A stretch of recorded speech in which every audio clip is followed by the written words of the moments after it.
Grazie. Beh, io vi ho già salutato prima, diciamo un po' voce rauca, parlo degli errori di oggi solari, ma Alberi è scappato. È scappato Alberi, è guai, perché io questa l'avevo fatta apposta per Alberi, gli ho detto, ma come scappi? Devo tornare a Trieste, insomma. Ma ne parliamo di domani.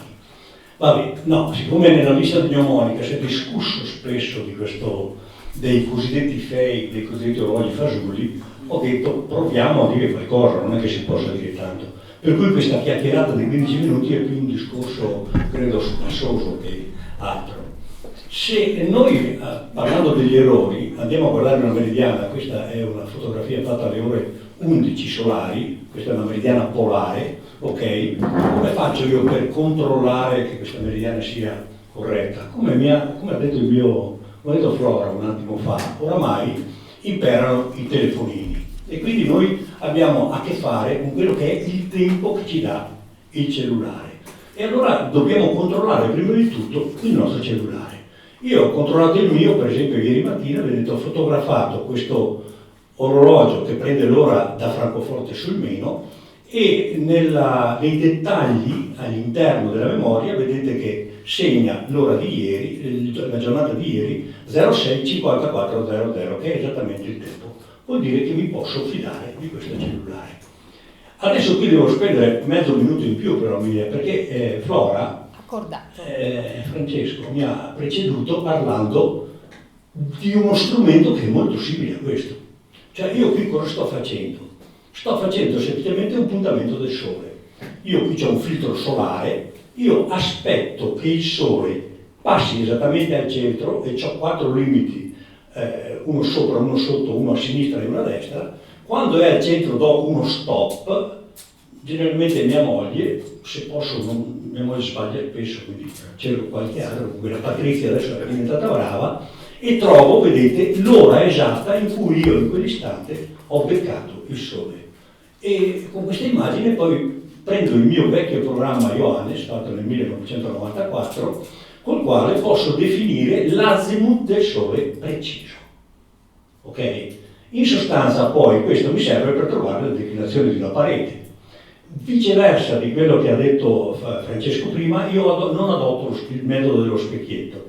L'ho adattato all'inizio leggendo una relazione di Marianeschi, però mi sono accorto che mettendo lo specchietto sulla parete l'immagine che mi tornava era difficoltosa, ma soprattutto era difficoltoso trovare uno specchio che avesse le dimensioni un po' della parete dove io dovevo posizionare la meridiana. Quindi io cosa faccio? Mi metto parallelo alla parete e poi mando avanti e indietro nel blocco dove ho la meridiana, uno con 1 metro avanti e indietro fino a che ho 2 misure esatte. Quando le ho esatte vuol dire che ho l'allineamento della parete, quindi ho la differenza di azimut tra la direzione della parete e la direzione che avevo, con cui avevo puntato il sole.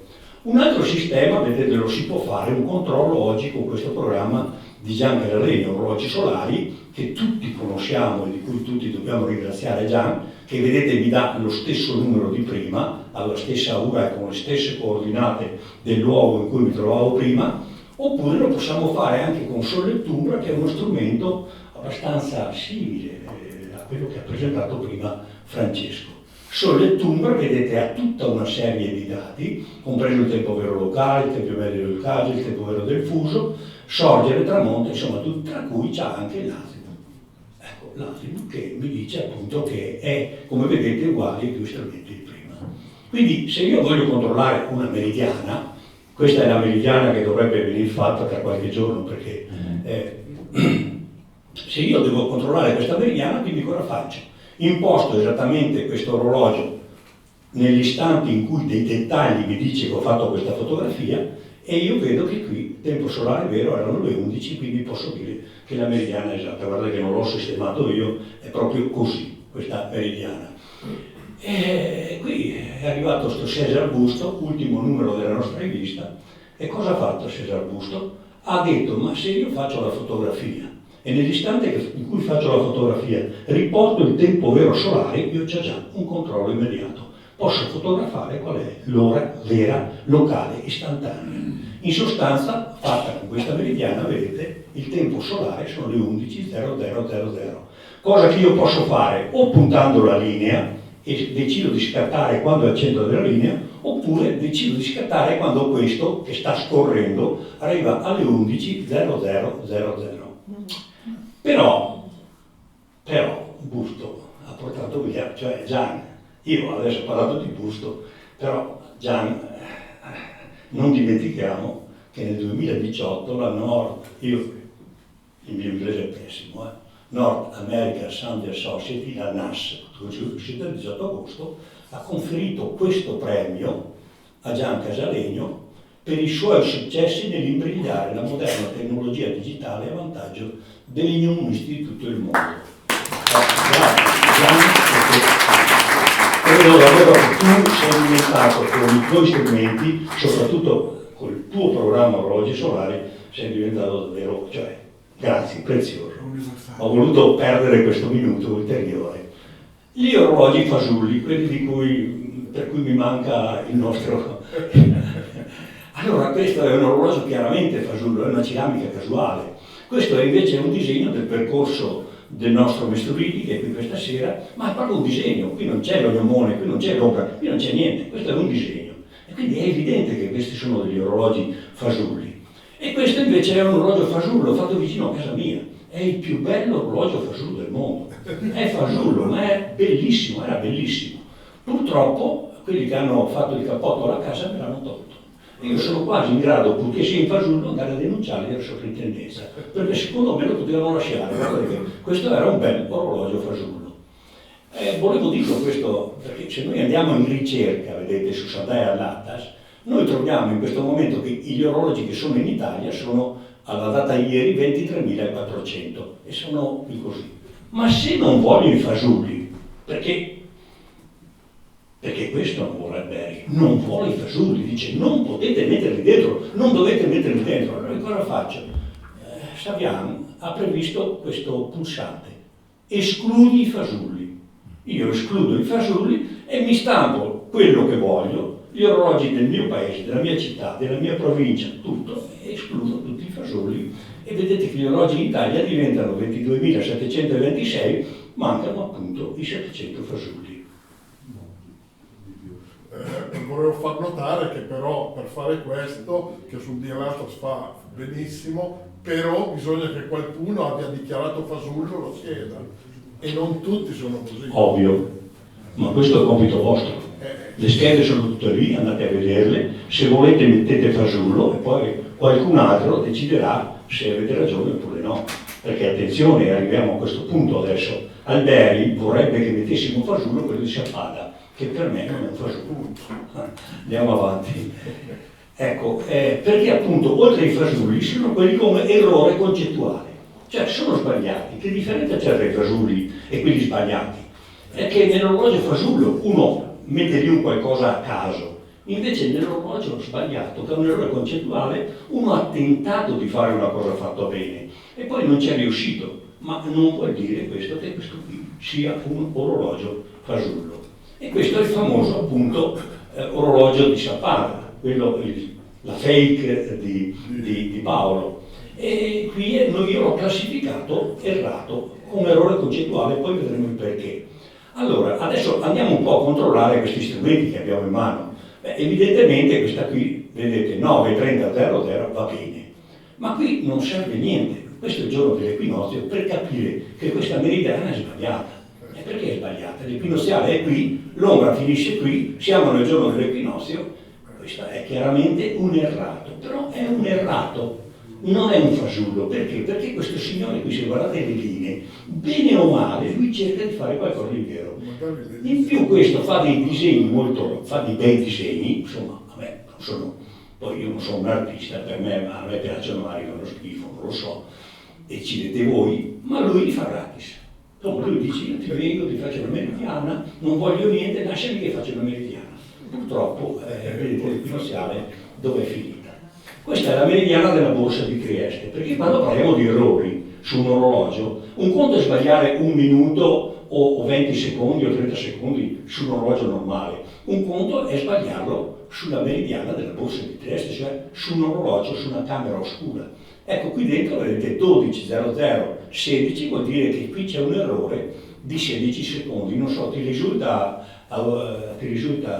che ci sia questo errore? È stata fotografata di recente questa meridiana, ma anche nelle altre, vi dirò, quella di Bologna è abbastanza fatta bene, quella di Firenze è molto precisa, quella di Santa Maria degli Angeli, quella di Santa Maria del Fiore. Quelle di Santa Maria degli Angeli fatte recentemente da Bartolini non lo so, però Bartolini è molto bravo, non credo che abbia sbagliato. Quella di Bologna parleremo dopo. Questa è la baita delle meridiane di Mauro Giongo. Mauro Giongo ha 35 orologi. Per Trieste, siccome è una meridiana del 1820, in tutti questi anni ha avuto un cedimento il pavimento, quindi è difficile che sia precisa la meridiana. E parleremo quindi anche poi di questo. Però nel cedimento non dovrebbe cambiare il tempo del transito. Il cedimento influisce su un'altra cosa, lo vediamo dopo. Questo, dicevo, è la baita delle meridiane di Mauro Giongo, che è qui presente in sala. Lui qui ha tante meridiane, vedete, nella sua baita, e quando ci sediamo a tavola, una volta siamo seduti a tavola, già raccontato l'anno scorso, qui dietro c'è un ognomone con lo foro stenopeico, quando la macchia di luce passa qui, vedete, è il mezzogiorno solare vero. Stavamo iniziando a mangiare, quando controllando l'app di Gian Casalegno mi sono accorto che mancava poco al transito e invece qui eravamo ancora indietro di 2 minuti. Lui ha detto non c'è mica problema, si è alzato, ha spostato un attimino il cavolo e la meridiana ha segnato il tempo esatto. E io pensavo che lui fosse cambiato. Il giorno di Ferragosto ero a casa da solo, mi ha chiamato nella sua baita e ho guardato questa meridiana e gli dico: ma Mauro, porca miseria, ma non vedi questo gnomone che è tutto piegato e messo così? Ma perché non lo raddrizzi? Dico, perché non lo tiri giusto? Perché l'ora, vedete, era abbastanza corretta. E detto fatto, Mauro ha preso un bastone di ferro e l'ha raddrizzato, l'ha messo bene. Però devo dire che c'ha anche degli orologi molto belli. Guardate questo qui, vedete, 1200, segna esattamente 1200 e anche l'ora italica è precisa, è perfetta. Però qui c'è anche la mano di un altro nostro grande gnomista del passato, che era il nostro Tavernini. Questa è la meridiana riflessione che c'è a casa mia, fotografata, vedete, il giorno 22 di agosto del 2024. Ecco, il giorno in cui il Sole passa nel segno della Vergine. Quindi qui a mezzogiorno, vedete, è abbastanza corretta, sta passando questo segno proprio abbastanza corretto anche qui, però come faccio io a controllare se passa veramente e correttamente il segno? Non c'è, l'indicazione della declinazione è un'indicazione che va bene per chi conosce che il segno della Vergine coincide con la declinazione 11,47, ma la longitudine eclittica sarebbe qualcosa di più serio, cioè 150, capiti? Se tu la fotografi che sei a 159 sei fuori di un giorno, perché pressa poco la longitudine eclittica avanti di un grado al giorno, e quindi io ho scritto Augusto. Poi ho scritto Augusto e gli ho detto: ma ascolta, perché non ci infili dentro anche la longitudine eclittica? Detto fatto, ma ha infilato la longitudine eclittica. Così adesso se scaricate questa app potete leggere anche la longitudine eclittica. Qui vedete che siamo nel giorno dell'equinozio, siamo vicinissimi all'equinozio che è accaduto il pomeriggio. Purtroppo qui secondo me è un pelo alta qui, ma insomma va abbastanza bene, direi. Comunque abbiamo questo controllo, ripeto, quando arriva a 180 è l'istante dell'equinozio. E quindi qui altre fotografie fatte nel giorno dell'equinozio. Ecco, qui l'ho fatta nell'istante dell'equinozio, 14:44 erano. Vedete che io qui in questa mia meridiana sono un pelo basso, ma soprattutto vedete che il busto qui è un pelo avanti, cioè è un pelo avanti. Allora io cosa ho fatto? Ho fotografato con l'app di busto, l'app di Gian, e ho controllato per vedere se questo 159,35, vedete, non coincide. C'è una differenza, ho provato col mio programma Johannes vecchio ormai di 35 anni, io sono d'accordo con Gian, qui c'è una differenza di 8 secondi d'arco, pari a circa 3 minuti, che sono pochi, però ho fatto un'altra mail a Gusto e lui ha detto che adesso cerca di sistemarla e di metterla a posto. Questa differenza, Gian, tra me e te, tu l'hai sistemata in questi giorni, perché hai corretto il delta T, l'hai portato da 72,3, lo hai portato a 69 secondi, che è la differenza, il delta T in questo momento tra il tempo universale che abbiamo noi e il tempo vero di rotazione della Terra. E questa meridiana, vedete, ci mette dentro il crinale, già ci dà la possibilità anche di inserire nelle nostre meridiane il crinale. E quindi io qui vedo la macchia di luce che sta passando il crinale. Ma come faccio a vedere se è vera? Beh, non posso farlo, devo andare a vedere con Stellarium, che è un'altra app, e qui vediamo che alla stessa ora il Sole ha appena versato il crinale. Il Stellarium ha dentro, nel mio Stellarium, fatto a casa mia, mi ha concesso di mettere dentro questo orizzonte, che è l'orizzonte mio, fatto con 200 fotografie. Ho lavorato un mese, ma ha lavorato un mese anche Gigi Via, il quale è un artista nel fare queste cose. Cioè, tu prendi Stellarium, lui conosce tutti i meandri di Stellarium, e quindi avete fatto un applauso, voglio dire, fate la perché vedete, io posso programmare quel programma di vedermi sparire la Luna sull'orizzonte, e questa è la foto vera, oppure di vedermi sorgere il Sole sulle distanti antenne del Visentin, e questa è la fotografia vera del Sole che sorge sul Col Visentin. È passata dal primo quarto d'ora. È la miseria. Sì, Come faccio adesso? Fai tu. Però no, guarda che ha parlato anche Aurelio e ho fatto fare 2 passi. Sì. 10 secondi. Questo è l'osservatorio del Celado. Nell'osservatorio del Celado c'è il ristorante al Cacciatore, dove da tanti anni, quando andiamo in osservatorio, andiamo a vedere il ristorante. Qui c'è una meridiana. Ogni volta che andiamo lì, la meridiana è sbagliata. Fai qualcosa perché la meridiana è sbagliata.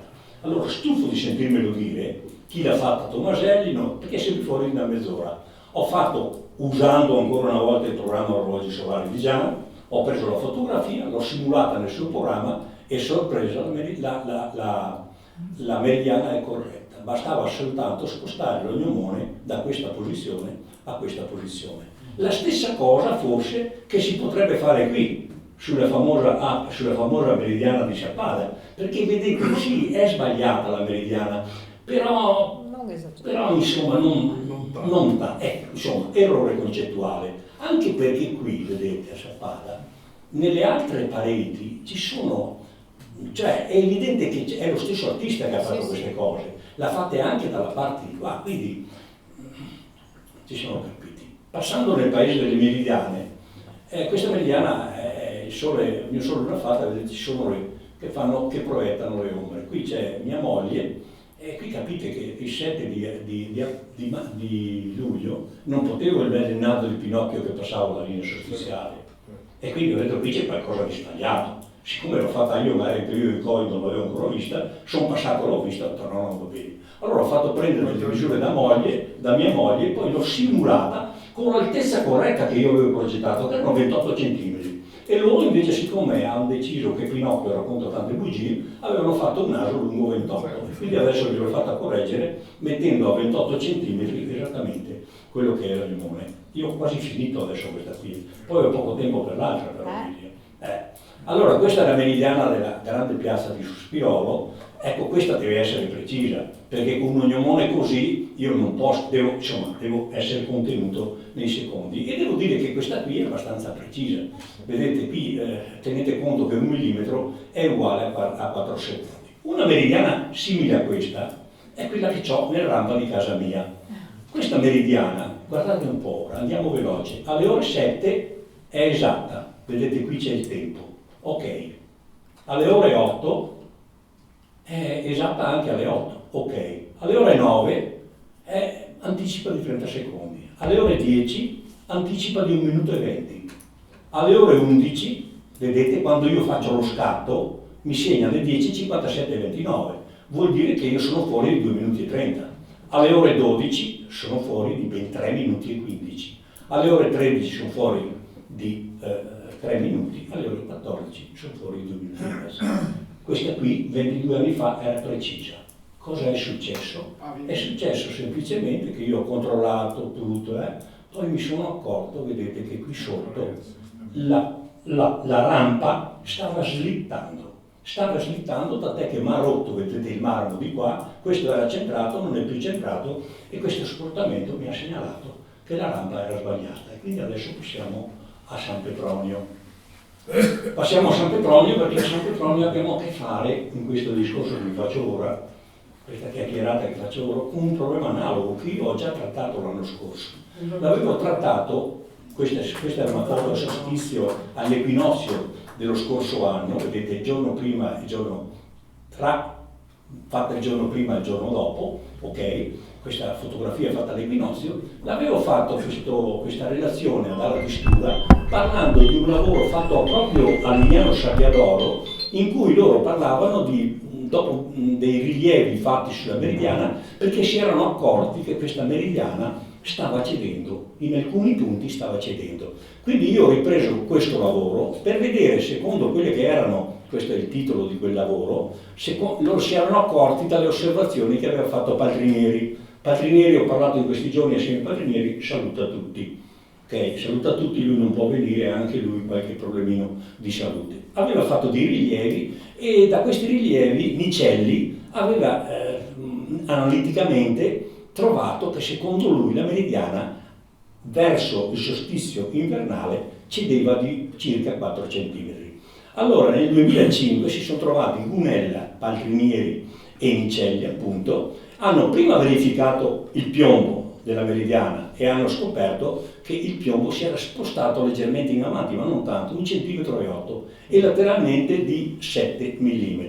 E poi hanno fatto una livellazione proprio con un livello topografico, prendendo giù tutto il calo che c'era lungo tutta la linea e mettendolo dentro, vedete che questo qui seguiva esattamente l'andamento che aveva trovato praticamente Nicelli con i suoi calcoli.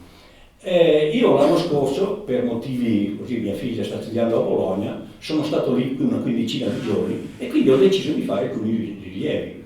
Seguendo la procedura che mi aveva detto Nicelli, ho fatto dei rilievi che vi ho mostrato in quella relazione, vi epilogo brevemente. Vedete, io qui c'è il modulo, qui c'è l'arrivo della macchia di luce e vedete che a questo punto io mi lasciano andare dentro, fare le mie foto, fare le mie misure, partendo dal modulo, dalla giunzione. Il modulo è esattamente la 100ª parte dell'altezza gnomonica di San Petronio 27,07, quindi è 0,27 cm, in poche parole, 27,07, e poi da qui, vedete, con un righello vado a vedere dove toccava la macchia di luce e quindi trovo la distanza in moduli e quindi posso anche capire se veramente deve essere lì la luce oppure se è spostata in avanti o indietro.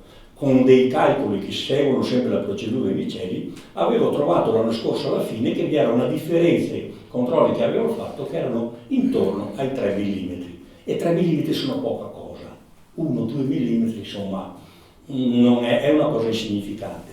Però c'era questo però. Vedete che questa zona qui, quella nel solstizio invernale, che praticamente è la stessa zona qui, così, il calo, vedete qui, è tutto sotto i 3 cm. E allora io mi ero detto, bisogna qui controllare anche quella posizione lì. Nel frattempo ho avuto la fortuna di incontrare questi 3 studenti che 20 anni fa hanno fatto un lavoro, architettura di Venezia, in cui vedete qui si vedono, queste sono belle da vedere, Mesurini. Sì. Vedi che questa è la colonna, ma sotto ha un diametro di 7,50 m e questo sotto è giù ben 11 metri. Una cosa clamorosa, guardate, provate a pensare, tra però ci sono le colonne che vanno giù 11 metri. Inoltre, nel loro lavoro ci dicono che c'è una frattura, cioè che le 3 absidi qui sono separate tra di loro, quindi sono indipendenti tra di loro. Questa frattura in pratica funziona oggigiorno un po' come d'aggiunto, perché io ho il foro gnomonico che sta di qua, mentre ho mezza linea che va dalla parte di là. Ecco, inoltre tra il 1950 e il 1960 c'è stato il cedimento di una colonna, però non nella zona interessata dalla nostra meridiana. Così, riguardando appunto questo lavoro che vi ho fatto vedere prima, riguardando le misure di Nicelli, e riguardando questo lavoro che aveva fatto Federico Guarducci nel 1904, uno degli studiosi della meridiana, in cui diceva che secondo lui era conforme, invece secondo me con l'obliquità dell'eclittica di quel tempo era spostata di 3 cm, quindi è passata di 10 cm, poi vedremo perché, avevo mostrato questo grafico che ci diceva, vedete, che negli ultimi 20 anni c'era stato questo forte abbassamento. quindi non era lineare. Questo parte dal lavoro che aveva fatto Zanotti, che aveva rifatto la meridiana nel 1776, per arrivare qui a Guarducci, Paltrinieri e qui Nicelli e il suo staff in quel periodo. Allora, questi sono tutti i rilievi che io ho fatto nel tempo in questa meridiana. Ve li faccio vedere da una parte e dall'altra. Quelli verdi sono quando si torna indietro dal solstizio estivo, questi invece quando si va verso il solstizio estivo. Perché quando vado lì a fare queste misurazioni, però mi piace anche vedere se la meridiana è corretta. Allora, senza stare qui a guardare i tempi, teniamo conto che la meridiana, tenendo conto di un errore segnalato da Guarducci, ok? Che mi diceva che è leggermente spostata la linea meridiana, tenendo conto di quello spostamento del foro che vi ho fatto vedere prima, io se faccio i controlli seguo sempre questa linea, cioè spacca proprio, tieni conto di tutto in modo analitico e trovi praticamente che la meridiana comunque sgara da 4 secondi a 1 secondo sotto. Cassini, vedete, parliamo ora del fatto, del perché questa meridiana dovrebbe essere in un posto, la luce invece nell'altro. Allora Cassini, vedete, l'obliquità dell'eclittica è l'inclinazione dell'asse della Terra rispetto all'ortogonale, all'orbita eclittica.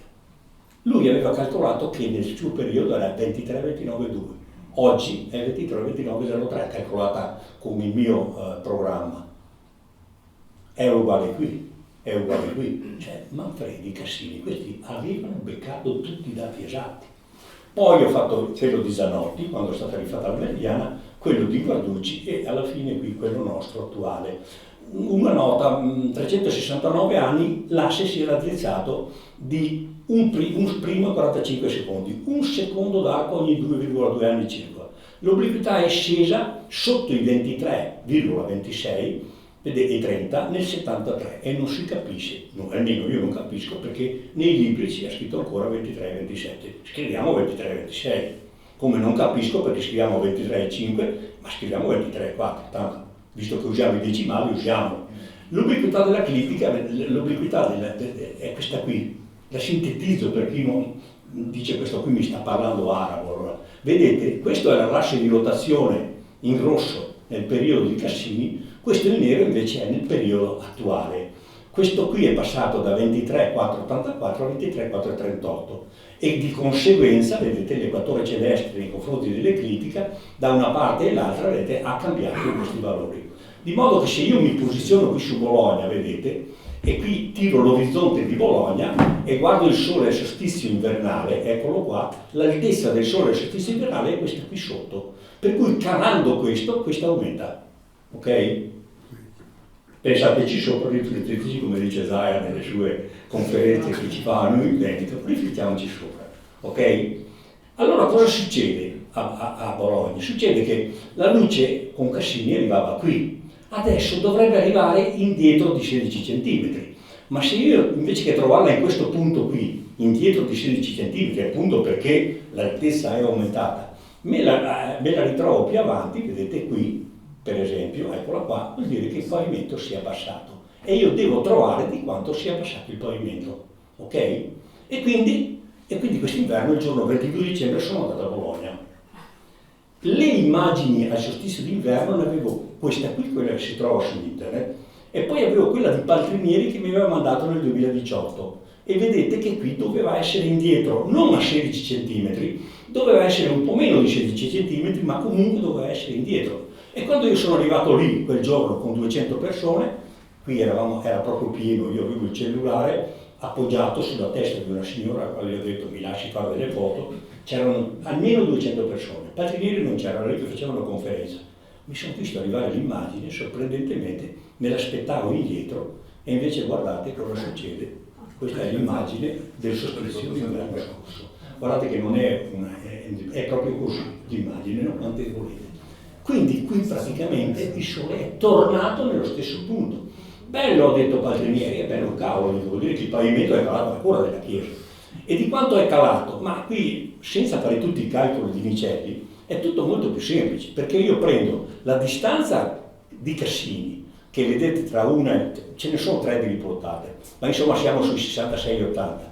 Quella che invece devo avere adesso è quella che invece io, la differenza che ne ritrovo. e questa differenza mi comporta un abbassamento, vedete, che va dai 5,6 ai 6,1 cm. Molto semplicemente tutto viene fuori da questo piccolo schema molto semplice, l'altezza del Sole nel 2023, questa è la distanza che dovrebbe avere da allora, che si può misurare il centro, e questa qui invece doveva essere qui e qui, e quindi qui c'è questo abbassamento. E quindi questa linea si è ulteriormente abbassata. Ciò vuol dire che in 40 anni si è abbassata di ben 4 cm. Io ho telefonato alla Protezione Civile di Bologna, mi ha detto di chiamare il sindaco di Bologna, ho provato più volte, insomma, io credo che comunque la chiesa sia monitorata, però è una cosa veramente sorprendente. Ok, e spero di non aver allarmato nessuno. Ancora 5 minuti vi ho, Miriam. Sì, dai, te li regalo. Mi regala ancora 5 minuti, voglio parlare di un'altra cosa. Sta scendendo anche la torre, scusa, quindi può accedere anche la Meridiana San Petronio. Come? Sta scendendo anche la torre a Bologna. La torre Garisetta sta crollando. Sì, appunto. Sì, ma non è un cedimento. Non dovevi dirlo questo, volevi. T'avevo detto di non dirlo, che la torre che è vicina a 100 metri, stanno lavorando, ci sono, ma vuol dire che tutto viene monitorato. Cassini nel 1695 mette giù un testo in cui lui ci dice come ha fatto a fare la Meridiana. Cioè, prima fa la Meridiana, poi va a Parigi, lì viene nominato astronomo imperiale, poi torna a Bologna, perché c'è voce che la Meridiana appunto sta avendo dei movimenti. Quindi lui torna lì e ci dice, nella sua relazione, ci dice una cosa subito importante. Vedete questa linea qui, io ve l'ho fatta vedere più volte. Giovanni Partinieri, gli ho telefonato l'altro giorno, io guarda Giovanni che qua c'è qualcosa che non quadra, perché? Perché ci dice che è, vedete, spostata di 9 gradi, lo scrive Cassini che è spostata di 9 gradi, quindi la linea si trova 9 gradi spostata, io ho sempre saputo, precedendo il transito del Sole. Ma se io vado a leggere quello che scrive Cassini mi dice che, perché Cassini si giustifica, dice ma io dovrei fare, allora la Meridiana dove l'ha fatta il Danti, ok? Adesso io torno indietro un secondo, vedete qui hanno allungato la chiesa, qui la chiesa era così, adesso l'hanno portata così, e Cassini aveva fatto un foro, Danti aveva fatto un foro in questa posizione. Allora lui dice io dovrei usare il foro di Danti, che era quello che lui aveva fatto prima della riforma del calendario. Misura l'altezza che è 24,83 m, però bisognava trovare il punto sulla verticale che non si trovava perché era dentro il muro, bisognava trovare la declinazione, dice che montava 8-9 gradi da tramontana verso levante. E poi ci dice e calcolare l'ora dopo mezzogiorno alla quale vi arrivava il sole. Dico ma miseria ladra. Allora non era girata di là la Meridiana, era già in contrario, e quindi io devo metterla seguendo, ho telefonato a Unella, e Unella mi ha detto, beh, dice, no, se dice così, ed è tutto più semplice, lui fa un foro diritto e la spara lì, e oltretutto dice, devo anche allungarla, perché a Danti non gli interessava niente calcolare l'ora del mezzogiorno, lui gli interessava calcolare il cardine boreale, ok? E poi ci dice, quindi questa prima cosa, e queste cose le ho imparate in questi giorni, mentre stavo facendo il giustizio, no? Mi leggo ancora quello che scrive Cassini su San Petronio.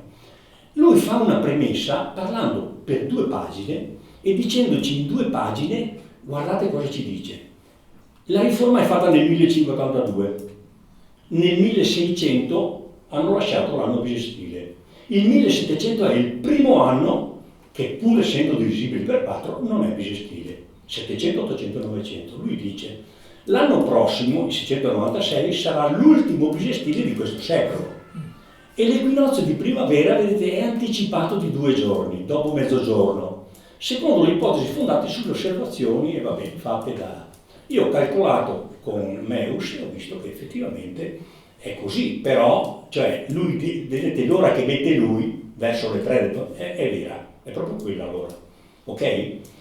Anticiperà dunque di 2 giorni, il D21 di marzo, che è quello al quale si intende ridurlo nella riforma gregoriana. Cioè ci dice, la riforma gregoriana lo vuole portare al 21. Come mai lo stiamo facendo al 19? Dice, non ci sono problemi, dice, perché? Perché questa anticipazione, dice, di quasi 2 giorni in 113 anni potrebbe essere esagerata come una gran piaga del calendario. E poi ci dà degli elementi, dice che la riforma gregoriana prevedeva questa variazione, 0, 24, 25, 3, 65, 24, 25, precisa alla quarta cifra decimale. E poi ci dà ancora delle altre informazioni, tutte vere, tutte precise. E ci dice poi però, gli astronomi del passato dovranno verificare se la riforma fatta, e cioè se togliendo il bisestile agli anni di fine secolo, noi veramente torneremo al giorno 21, che era quello che aveva deciso la Chiesa. E Cassini, allora guardate, Cassini è quello che ha calcolato la parallasse del Sole, guardate la colonna di Cassini e i valori attuali. Sono praticamente, a parte l'ultimo, sono tutti quasi precisi. Ha calcolato delle tabelle di rifrazione che vedete calcolate con i tempi attuali, sono queste qui, sono uguali a quelle che facciamo oggi con Amundsen, cioè lui era uno che io non so come faceva a tirare fuori questi dati qui, sono incredibili questi dati. Cassini, nella storia dell'unità astronomica di Piero Tempesti, Cassini è in prima pagina, perché lui è uno degli autori della verifica della lunghezza dell'unità astronomica. Quindi Cassini è un grande, ma Cassini che mi dice tutte queste cose non è capace di prendere quella sua data che ci dà l'ora e sommare tutti gli anni 0,425. Tu lo prendi, vai avanti 300 anni e oggi ti porti giusto. Quindi cosa succede? Succede che il giorno che caschi il giorno 20 anziché il 21 è una gran piaga. Lo dice lui, è una gran piaga. Vedete, 81, 14, 21, soltanto lo scorso secolo ci siamo. Qui, quest'anno, questo secolo qui, vedete, 78 volte il giorno 20, 20, il 21. Ma se andiamo a vedere anche i 400 anni, il 70% delle volte abbiamo il giorno 20. E così via. Ora io, l'unica cosa che dico, ma perché hanno sbagliato?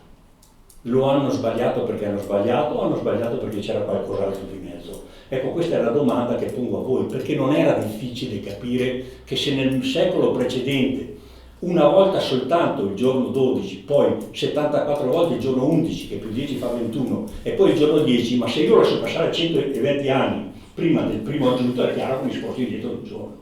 E quindi bastava togliere 11 giorni. Perché non li hanno tolti? È la domanda. Un'ultima cosa, poi ho finito proprio. Il prossimo anno, se avete una chiesa vicina, il giorno 29 di marzo, ricordatevi che c'è un'eclissi di sole, piccola, ci porta via una fetta del 15%, ma noi qui al nord, se siamo a Bologna andiamo a Bologna, a Milano andiamo a Milano, a Trieste andiamo a Trieste, potete fotografare il sole che passa sulla linea meridiana.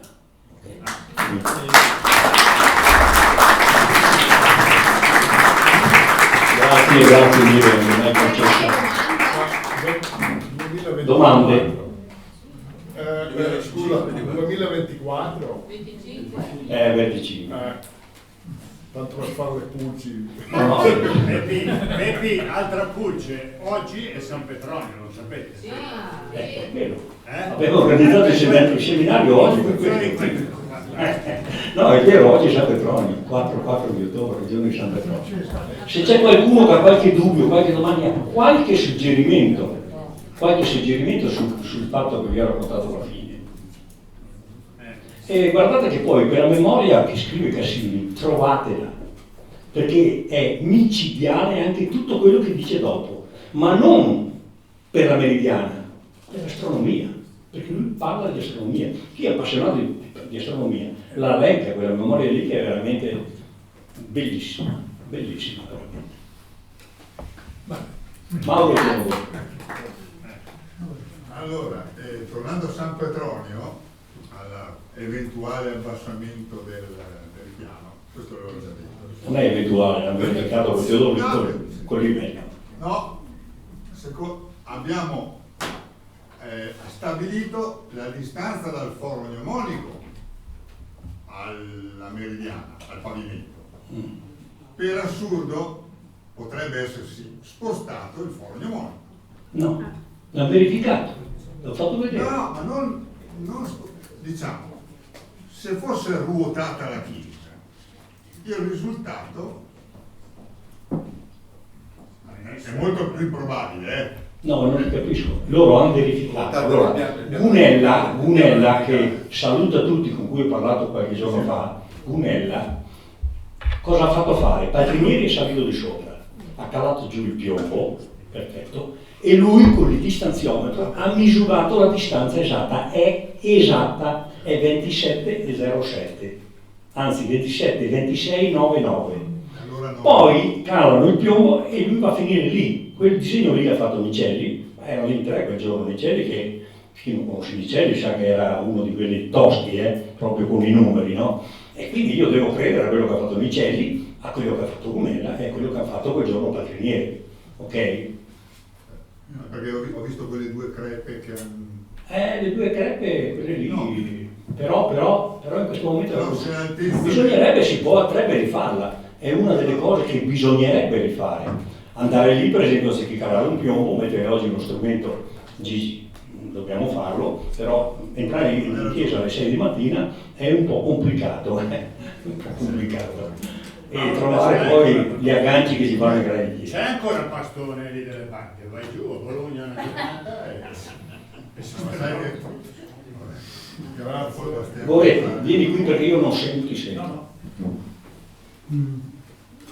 L'hai visto la fondazione di quel pilastro? A che profondità è? Calcola il peso di quella fondazione.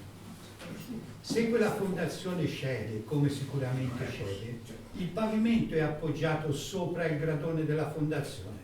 Quindi se scende la fondazione, scende anche il pavimento che è sopra la fondazione. Avrete capito che lui è ingegnere.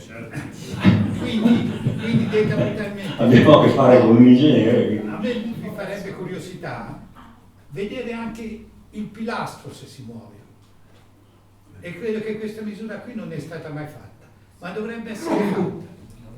Perché molto probabilmente Ma se riuscissimo ad andare dentro con Gigi, a fare, abbiamo intenzione di fare, no, Gigi, ho intenzione di fare alcune cose, Gigi ha intenzione di farne altre, si può fare tante cose, ricostruire tante cose, perché sarebbe veramente interessante fare tutte quelle cose. perché mai ho visto nessuno tutte quelle. Ma è ovvio quello che dici tu, ma io dico, ma perché sta calando proprio tutto adesso? Niente, sta calando tutto adesso perché si sta passando la faglia. La faglia sì, che purtroppo è anche vero che Piazza Maggiore è stata invasa dall'acqua. C'è un altro ingegnere, che cosa dici tu? No, quando acqua il terreno va giù, quando fuori l'acqua. Quindi, Ma dobbiamo preoccuparci, ingegneri. Non lo so, io non abito a Bologna. no. Andiamo in pensione prima. Io Va bene. non ho mai visto. Qualche altra curiosità, domanda? Soprattutto mi interesserebbe sapere su quel fatto che non casca il giorno 21. A me quella lì è una roba che non ho mai capito, non capisco. Riflettiamoci su. Mi sembrerebbe che hanno fatto la riforma 100 anni dopo di quelle che dovevano farla. No, bastava che togliessero il giorno in più. Bastava togliere il giorno in più. Tanto sono passati da giovedì a venerdì con 10 giorni, anziché 10 ne toglievano 11. Però magari mi diceva prima Arnaldi